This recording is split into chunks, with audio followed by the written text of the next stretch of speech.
Hi guys, कैसे हैं आप लोग। होपफुली सब ठीक होंगे। तो आज के इस वीडियो में हम लोग बात करने वाले हैं खेला हो गया भाई, खेला हो गया। ममता दीदी के साथ खेला हो गया। अरे मेरा तो इतना लाइफ खराब हो गया है, इतना लाइफ खराब हो गया है मेरा। कम जहां ममता दीदी को यही लगता था कि इस बार भी इलेक्शन को जीतकर पूर्ण बहुमत के साथ अपनी गवर्नमेंट को वेस्ट बंगाल के अंदर स्टैब्लिश करेंगी, लेकिन उनके साथ तो खेला हो गया। ममता दीदी ने जो जो सपने देखे थे कि वो ये करेंगे, इलेक्शन जीतने के बाद ऐसा करेंगी, वैसा करेंगी, ये करेंगे, उन सारे सपनों के ऊपर जो है वो पानी फिर गया। गाड़ी वाला आया घर से कचरा निकाल, गाड़ी वाला आया घर से कचरा निकाल।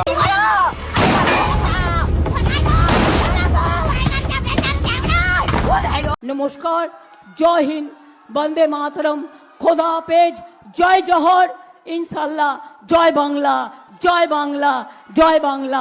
आबार देखा होबे, फिर मिलेंगे। राहे गुलशन तो फूल खिलेंगे और जो फूल खिलेंगे, और राहा तृणमूल तो फिर मिलेंगे। अनेक अनेक धन्यवाद, नमस्कार, प्रणाम।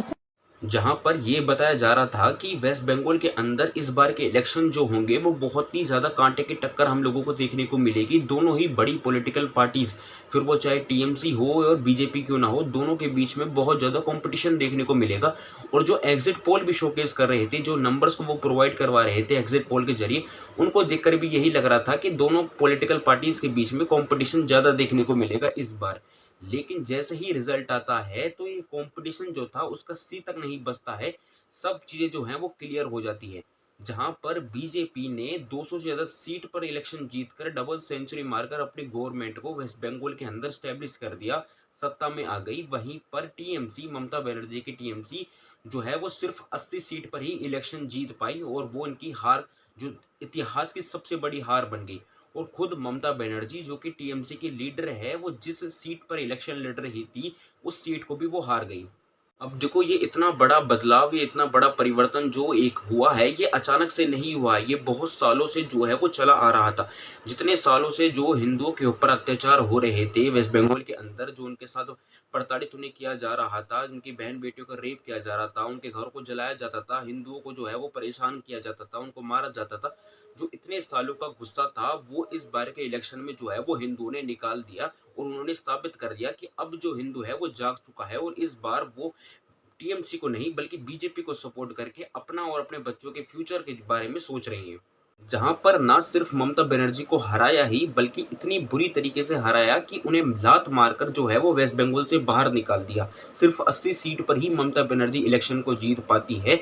और वहीं दूसरी तरफ बीजेपी, जिनका कोई भी अंदाजा नहीं था, जिन्होंने इतिहास के अंदर आज तक कभी भी वेस्ट बंगाल के अंदर अपनी गवर्नमेंट को एस्टेब्लिश नहीं किया, वो बीजेपी जो है वो 200 से ज्यादा सीट जीतकर जो है वो अपनी गवर्नमेंट को एस्टेब्लिश करती है।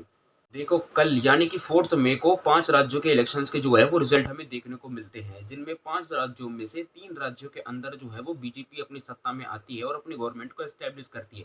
आसाम के अंदर बीजेपी ने 126 सीट में थे 102 सीट्स में जो है वो इलेक्शन जीतकर अपनी गवर्नमेंट को एस्टेब्लिश किया। वेस्ट बंगाल के अंदर 200 से ज्यादा सीट्स को जीतकर अपनी गवर्नमेंट को एस्टेब्लिश किया, और पुडुचेरी में भी जो है वो सीट्स को जीतकर अपनी गवर्नमेंट को एस्टेब्लिश किया। इन तीनों राज्यों में हमें जो है वो बीजेपी की सरकार देखने को मिलती है। वहीं दूसरी तरफ केरलम में जो है वो वहाँ की लोकल पार्टी जो थी, लेफ्ट की पार्टी जो थी, वो इस बार हार जाती है, और केरला के लोगों ने जो है वो इस बार कांग्रेस को मौका दिया है। कांग्रेस की पार्टी जो है वो केरला के अंदर जीत जाती है। वहीं दूसरी तरफ तमिलनाडु में जो वहाँ की लोकल पार्टी थी, जो इतने सालों से तमिलनाडु के ऊपर राज कर रही थी, सत्ता में थी, डीएमके और टीडीएमके दोनों ही जो पार्टीज हैं, बड़ी पॉलिटिकल पार्टीज, वो हार जाती है। और 2 साल पहले आई हुई एक नई पार्टी टीवीके, जिसके जो लीडर हैं वो एक्टर विजय थेलपति हैं, जो पिछले 2 सालों से जो है वो इस पार्टी को रन कर रहे हैं, उनकी पॉलिटिकल पार्टी तमिलनाडु में जीत जाती है और अपनी गवर्नमेंट को एस्टेब्लिश करती है। एक ही दिन में हमें इतने बड़े बड़े खेला देखने को मिले। जो बड़ी बड़ी पॉलिटिकल पार्टीज अपने राज्य के अंदर इतने सालों से राज कर रही थी, सत्ता में थी, वो जितनी भी बड़ी पॉलिटिकल पार्टी है वो हार जाती है। और लोगों ने इस बार नई पॉलिटिकल पार्टीज को जो है वो मौका दिया है इलेक्शंस को जीतने में, क्योंकि उन्हें एक बदलाव चाहिए। वो चाहते हैं कि वो जो नई पॉलिटिकल पार्टी आए उनके लिए काम करे और एक नई बदलाव लेकर आए। लेकिन अब आते हैं असली मुद्दे पे। हम बात करते हैं वेस्ट बंगाल के बारे में, क्योंकि यही एक ऐसा इलेक्शन था जिसको लेकर काफी ज्यादा गर्मा गर्मी का माहौल था। इसकी टेंशन लोगों को काफी ज्यादा थी, अपने फ्यूचर से ज्यादा वेस्ट बंगाल के रिजल्ट के बारे में जो है वो ज्यादा जानने की कोशिश कर रहे थे, ज्यादा उन्हें टेंशन थी। तो वेस्ट बंगाल के अंदर इस बार बीजेपी ने अपने गवर्नमेंट को एस्टेब्लिश कर लिया है, और यही डर जो था वो शुरू से ही बांग्लादेशियों को भी डरा रहा था। बांग्लादेशी जो थे इलीगल तरीके से जो वेस्ट बंगाल के अंदर आए हुए थे, उनको भी ये चीज़ जो है वो डरा रही थी कि अगर वेस्ट बंगाल के अंदर बीजेपी गवर्नमेंट एस्टेब्लिश हो जाती है तो इनके लिए वो बहुत ज़्यादा बुरी बातें होंगी। क्योंकि जितने सालों से जो इलीगल इमिग्रेंट्स वेस्ट बंगाल के अंदर रह रहे थे, वहाँ की फैसिलिटीज़ ले रहे थे, उन्हें सपोर्ट जो मिलता था, वो अब सारी चीज़ें जो हैं वो ख़त्म हो जाएंगी और उन्हें उनके देश वापस भेजा जाएगा। और जितना बड़ा कंट्रीब्यूशन बीजेपी की जीत में एसआईआर ने किया, सीआरपीएफ के जवानों ने किया, उससे ज्यादा कंट्रीब्यूशन इस बार वेस्ट बंगाल के हिंदुओं ने किया। हिंदू जो जागकर अपनी वोट को जो है वो इस बार बीजेपी को दी और उन्हें इलेक्शन जितवाने में मदद करी। ये सबसे बड़ा कंट्रीब्यूशन है बीजेपी के लिए कि वो अब जो इतने सालों से उनके अंदर जो आग जली हुई थी, जो उनके अंदर जो गुस्सा था, वो अब बाहर निकलना शुरू हो गया है। वो चाहते हैं कि बीजेपी जो है वो उनके लिए काम करे और उनके साथ जितने भी सालों से बुरा होता हुआ आया है, उन सब का जो है वो बदला लिया जाए। और इन सब के बीच में एक ऐसी कैंडिडेट जो बीजेपी की सीट से खड़ी हुई थी, जिसको काफी ज्यादा जो है वो सीरियस कंसर्न में थी कि इनको इलेक्शन जीतना होगा और अपने लिए और अपने आप को जो है वो जस्टिस प्रूफ करना होगा। हम बात कर रहे हैं रत्ना देवनाथ के बारे में। अब जिन लोगों को नहीं पता कि आखिरकार रत्ना देवनाथ है कौन, तो मैं उन्हें बता देता हूँ कि रत्ना देवनाथ वही माँ है जिसकी बेटी का आरजीकर मेडिकल कॉलेज में रेप होता है, पर बाद में उसका मर्डर हो जाता है। और इंसाफ के लिए जब उन्होंने मांग उठाई, जब वो सड़कों पर उतरे, तो इंसाफ के नाम पर उल्टा उनके बेटे के ऊपर ही जो है वो गलत एलिगेशंस लगा दिए जाते हैं, उनके कैरेक्टर को खराब बता दिया जाता है। और जो दोषी था वो खुले में जो है वो वेस्ट बंगाल के अंदर घूम रहा था, क्योंकि उन्हें जो पॉलिटिकल पार्टी जो सपोर्ट मिल रहा था, उसके कारण जो है वो दोषियों को सजा नहीं मिल पाई। लेकिन आज के समय में जहां रत्ना देवनाथ बीजेपी की सीट से खड़ी होकर अपनी इलेक्शन को जीतती है, तो उनके लिए ये चीज़ें एक जस्टिस प्रोवाइड करवाती है और उन सभी माओ को ये चीज़ जस्टिस देगी कि ना सिर्फ उनके बेटे को जो उनके साथ रेप हुआ, जो उनका मर्डर हो, उन सभी लोगों को, उन सभी माओ को, उन सभी बहन बेटियों को, लोगों को जो है वो इस बार इंसाफ मिल पाएगा। जैसे ही वेस्ट बंगाल के अंदर बीजेपी जीतती है, बीजेपी इलेक्शंस को जीतकर अपनी गवर्नमेंट बनाती है, वैसे ही बंगाल के जो लोग थे, बंगाल के जो हिंदू थे, वो सड़कों पर उतर जाते हैं और खुशी मनाने लग जाते हैं।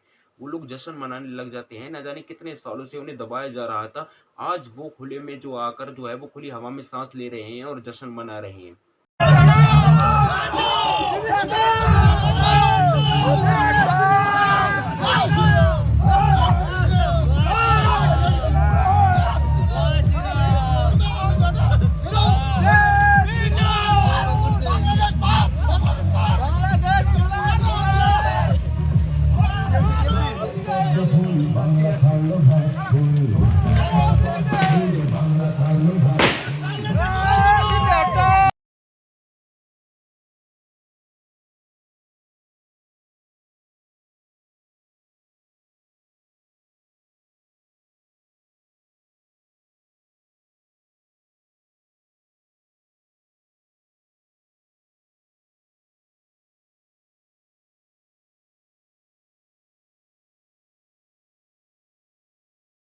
ना सिर्फ हमें जश्न मनाते हुए देख रहे हैं, बल्कि वो लोग टीज भी कर रहे हैं ममता बनर्जी को, उनके खिलाफ वीडियोस बना रहे हैं और उनको जो है वो दिखाने की कोशिश कर रहे हैं कि कैसे उनके अंदर जो गुस्सा था, वो अब जो उनके साथ नफरत हो रही थी इतने सालों से, अब वो बिल्कुल खत्म हो चुकी है, अब वो आज़ाद हैं।